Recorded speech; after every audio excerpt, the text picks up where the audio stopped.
Hey out there, Akronites, welcome once again to Around Akron with Blue Green, and wow, do we have an amazing show ahead of us today. I'm going to check out a boutique. I'm going to head up to Kent and check out an art gallery and cultural center. I sit down with a local fine oil painter, Danny Ratcliff. And I'm going to check out this place, Klein Seafood. Now to kick this show off today, I'm going to head over near Copley Circle and check out a new place called the Sassy Sunflower. And with a name like the Sassy Sunflower, I got to see what that place is all about. I'm a full-time art teacher for Akron Public Schools, 24-ish years, something like that. I'm also a single mom to an 18-year-old ornery kid, musician, who is quite often found downstairs in the man cave. I also run an entrepreneurs group for new women entrepreneurs. I support about 10 other female artists here. That's the mission of the Sassy Sunflower, which is to support people who are just getting started or just starting to be comfortable in their own shine of their own success. So I try very hard to uplift those people, and so I'm kind of on 24/7. I work, but it's not work. It's life and it's fun and it's what I enjoy. So I'm grateful for my life.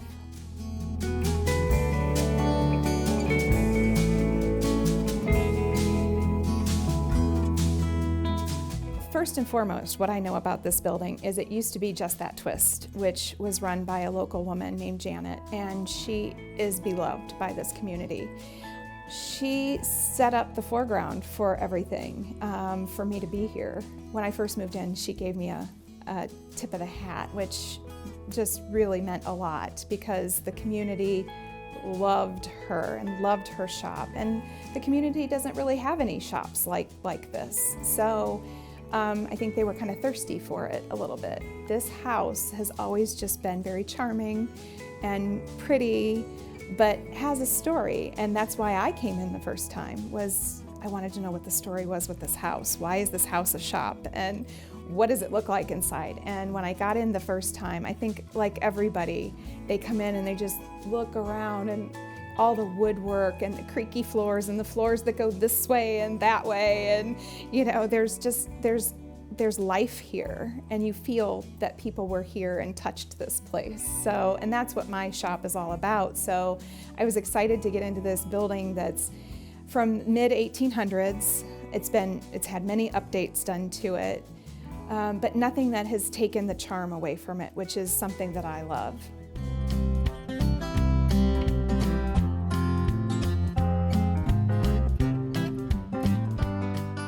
My one big sassy family, they are the only reason that this works. I support about 10 other female artists, and people come in and say, what is this? Is this a consignment shop? And I feel like, ew, that's bad words. That puts a bad connotation to it. No, it is not a consignment shop. I have built relationships with the ladies that work here, and I'm proud of them. Some of them have come into art later in life. One of an Akron Public Schools retired art teacher decided at 5 years before she retired she wanted to be an artist, even though she's an art teacher, you know.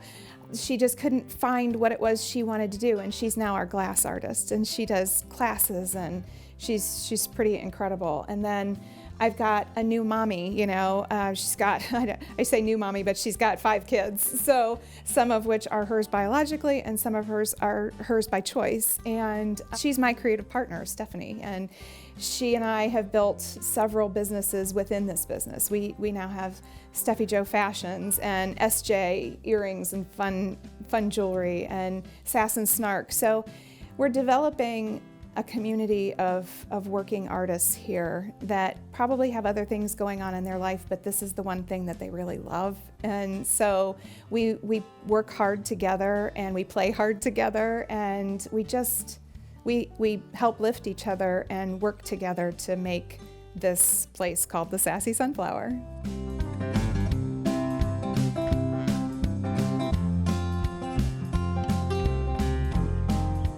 Everyone asks how the Sassy Sunflower name came about. It's actually my nickname.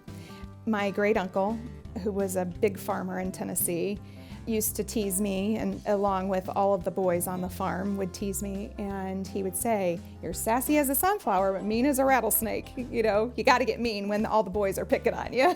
So, but it stuck, and he always called me Sassy Sunflower. So, what better name for a shop? You know?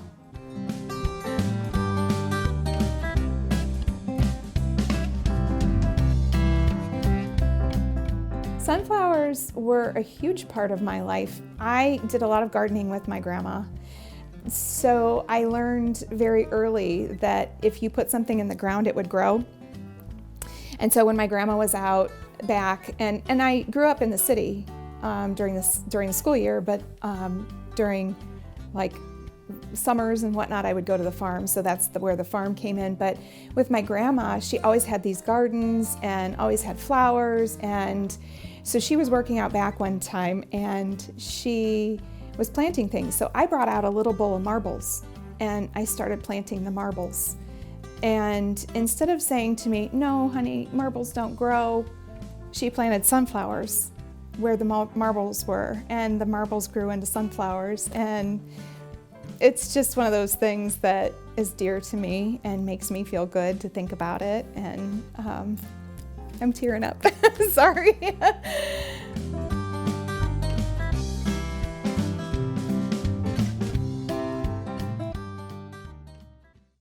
Next up, I'm going to head up to Kent and check out Standing Rock Cultural Arts Center. Now, this place does so much in Kent that I can't put it in 5 or 6 minutes. It should be an actual documentary. Let's go see what they're all about.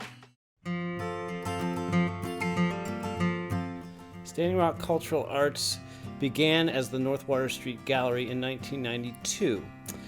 I'm one of the founders, along with Mary Gilmore, who started the North Water Street Gallery. She was an art student at Kent State, and both of us had noticed that there was an abandoned building at 257 North Water Street that looked like it could potentially be an art space. And she knew a lot of artists from Kent State, and I knew a lot of artists that were traveling in shows because they did jewelry and ceramics. And we thought, wouldn't it be nice for all of the artists that we know just to have a home where we could have rotating art shows? So we talked to the landlord at the time, and it was definitely affordable when we put both of our incomes together. And so we started renting out 257 North Water Street in October 30th. Was our first art opening in 1992.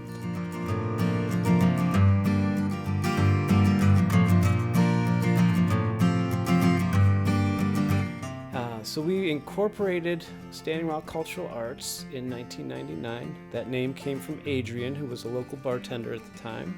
She thought Standing Rock would be a good name because there's a standing rock that has a long history in Kent.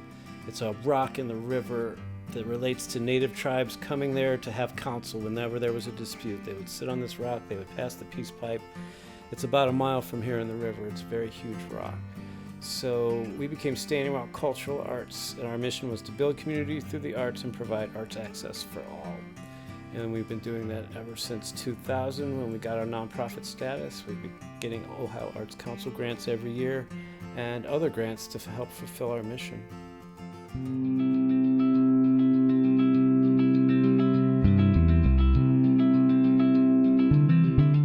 Standing Rock has also helped obtain funding so there could be murals painted within this overall arts district of Kent. And we have had 2 murals that we were able to fund and commission artists to paint for us. And one is actually at the site of this building right here that we're located at 300 North Water Street. That particular mural is the May 4th memorial mural, and that was made by Emily Buckingham, made to honor the 4 victims who tragically died on the May 4th, 1970 shooting at Kent State University. The first mural, though, that Standing Rock has actually commissioned was the Love mural that's actually a block away from us at the site of the building of Scribbles Coffee Roasters. The mural was done by Edwin George, and it's just known as the Love mural to celebrate love.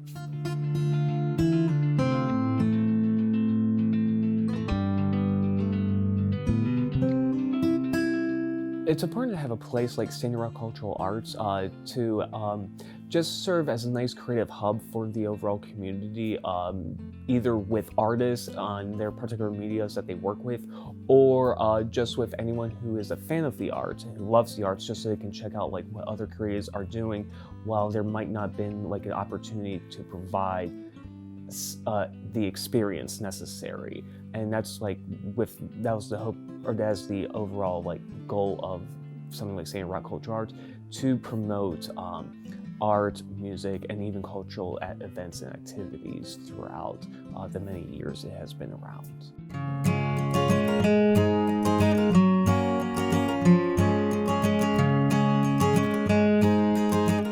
So when we started getting more grants after 2000, after we became a nonprofit, we started to develop new programs as well. One of the first programs that we developed back in 2003 was the Standing Rock International Short Film Festival. And at that time, we were still doing Super 8 movies, and we showed 16 millimeter films as well as videos, VHS videos at that time. We would collect films from all around the world, and we would screen them at the Kiva Auditorium on Kent State's campus, which was a nice place to do it. And we actually had a Super 8 projector that worked, and we had a 16 millimeter projector worked, and we used all these different mediums. So that program developed into something that happens every year at the Kent Stage now.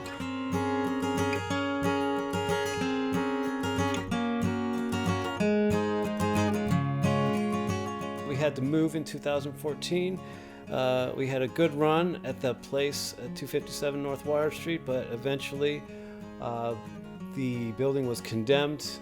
A lot of exhibitions, including Mark Mothersbaugh, a member of Devo, showed his work there several times, and a lot of great artists throughout the years there. We were given notice that we had to move, and fortunately someone took pity on us and opened up this space that we're in right now at 300 North Water Street. Previous to us being here, it was a storage unit with 6 separate storage places in here, and the landlord said, "I think this would be a nice spot for your gallery." We talked to him about the rent. It ended up being twice as much as what we were paying over there, but we were able to get the support from our community to kick in the extra money we needed. We put in bamboo floors, we put in solar power, we put in a new lighting system, and we held our first art show here in November 2014. We look forward to another 29 years of bringing art to the community and celebrating the spirit of creativity here in Kent, Ohio.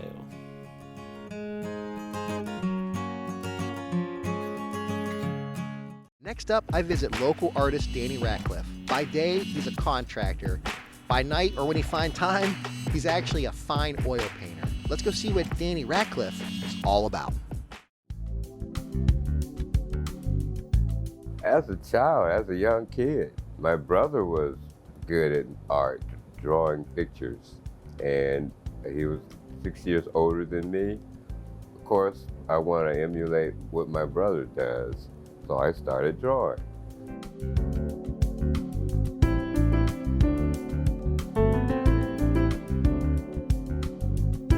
I work with charcoal, pastels, and oils. Those are my 3 mediums that I put my most emphasis on.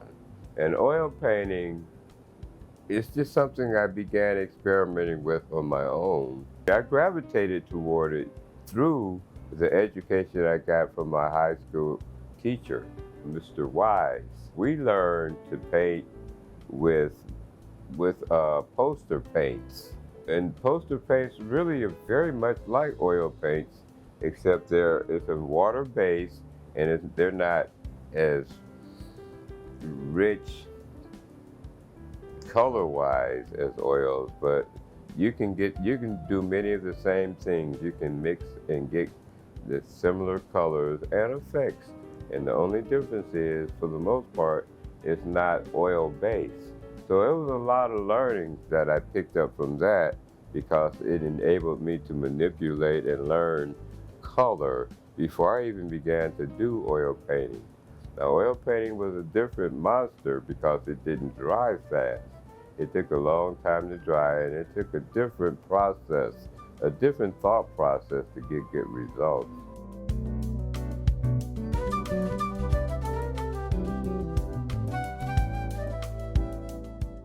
Oil paint is far more than just a color that you lay inside the lines.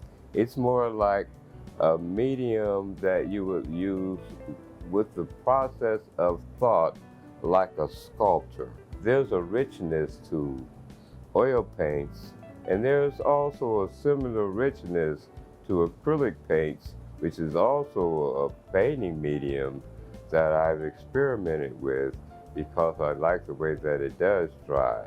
But it's not the same as tempera paints or poster paints because they don't mix the same way. You lose a lot of the ability to get harmony and realistic color saturation with acrylic paint that you can get with oil paints. Oil paint, you can get true realistic color saturation, but it's a completely different thought process because it doesn't dry fast. You gotta be patient, you gotta know how to layer it, you gotta know how to apply it. Some of the most profound and beautiful works of art are abstract. In order for me to truly understand how to be a good painter, I studied with abstract instructors almost exclusively when I first went to Cleveland Institute of Art and declared my major. And it was by way of me understanding how to use and manipulate paint as a means to an end by itself without ever applying it to realism. And that was a very powerful lesson. But alongside that same lesson, I studied portrait painting.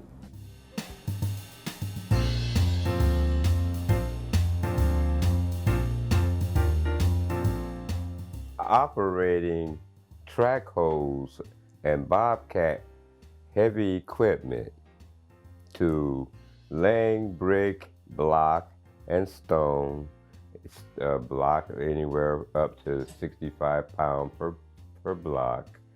And we also pour concrete. So we are really there where the rubber meets the road. So we're really very physically involved in the work that I do. We're always in the background. We represent what's behind you, what's in the shadows, what the horizon looks like, what the landscape of a city looks like. That's what we represent. We are those who build and construct and rehab all types of things that are man thought but rarely ever advertised as a form of art. Well, the way I work, the way I paint is like a construction worker. And the reason why I can get amazing results is because the fusion of both education of art and the education of construction work. I feel connected to old school, the Michelangelo and the Leonardo da Vinci's and those guys. People know them for their art, but they were construction workers. They were builders and sculptors and laid stone. And their art was not considered art. They were just simply called craftsmen. They did all of these things. It wasn't just they went to art school to be a painter. That was just one of their things that they could do. And that's where I am. I am that new reality or old reality of a very physically structured mindset toward making art.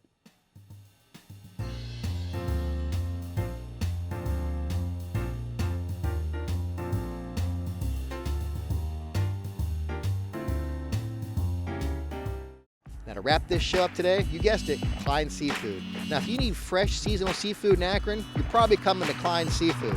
Let's go see what this place is all about. My dad would take me on the truck. I remember being in the truck on deliveries. We used to do a lot of wholesale. And then we'd pick up fish in Sandusky. I remember taking fish to Craftsman Park. I was pretty little. I was probably 4, 5, 6 years old. We'd take 1,000 pounds of yellow perch out there for a weekend for big fish fries on a Friday night. By the time I was 8, I'd be down the street. It was around the corner. When I was 8 years old, I'd be there half a day. I couldn't really take a whole day.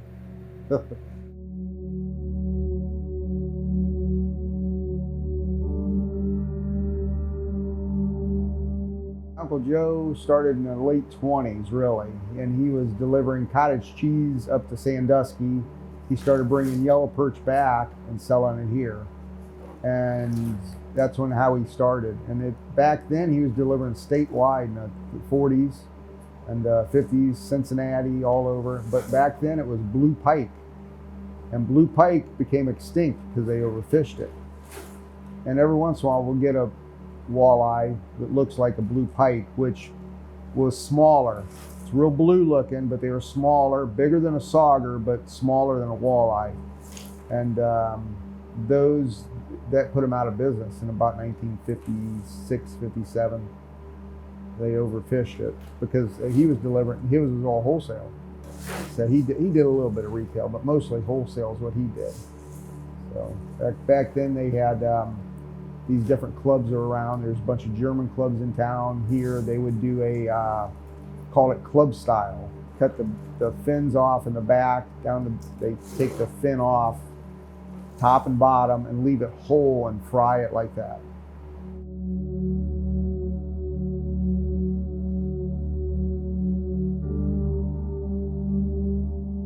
Just over the years, I've dealt with different people, and probably we started going direct probably around 2002 or 4 when I started getting a lot out of Boston. Virginia we'd been dealing with for probably at least 50 years, where they come right up to us every Sunday. They come twice a week now, Sundays and Wednesdays out of Virginia. And then we get the Boston truck 1 or 2 times a week, usually once on Thursday, sometimes Thursday, Saturday, sometimes Tuesday. Depends on the holidays. Just different people we've dealt with. Guys that sell mussels, the guys that sell ocean perch, cod, just all kinds of different purveyors up there that we deal with. Probably 2 to 4 days by the time we get it. It's pretty good out of Boston. Virginia is similar, maybe a little bit longer, but pretty similar.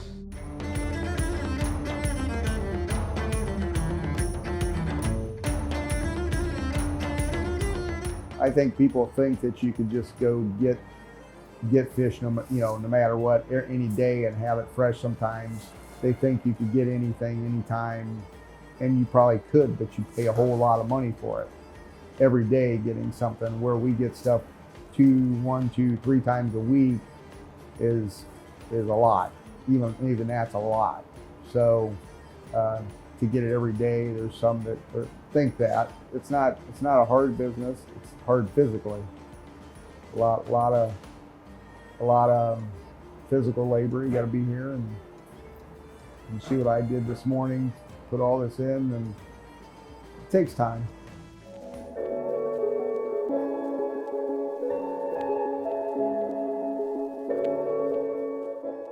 We have dinners, a certain amount of dinners. We used to have walleye on the menu. We can't do that anymore. Just got too expensive.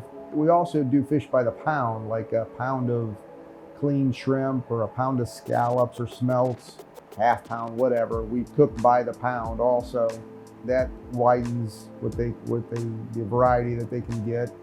We'll do a whole white bass or walleye, flounder, whatever, buffalo, it doesn't matter. So we do sell a lot of that. That's very big these days. It seems like a lot of people eat out. So yeah, we're busy with that for sure.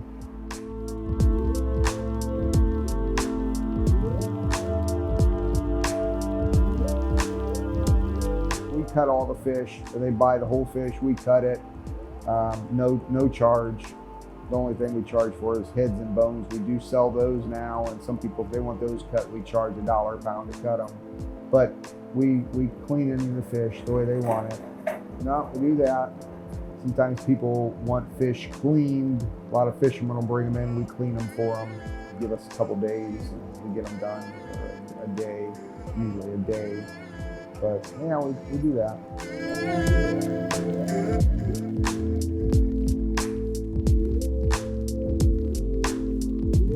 Feels good. You learn different people, and you've known them over years, and their grandparents, and sometimes their great grandparents I've known since I was a kid, literally. Knew many families, kids I went to school with, their fathers and mothers, and yeah, it's neat to be a part of it.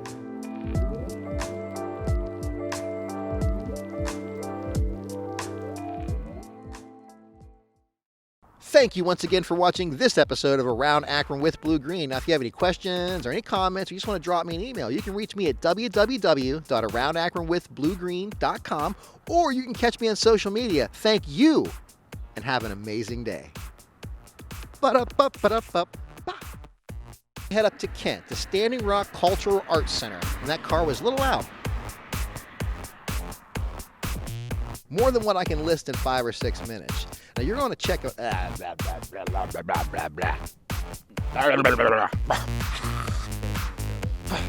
one out again. Got some cars. They're going kind of slow. I get it. Okay. Next up,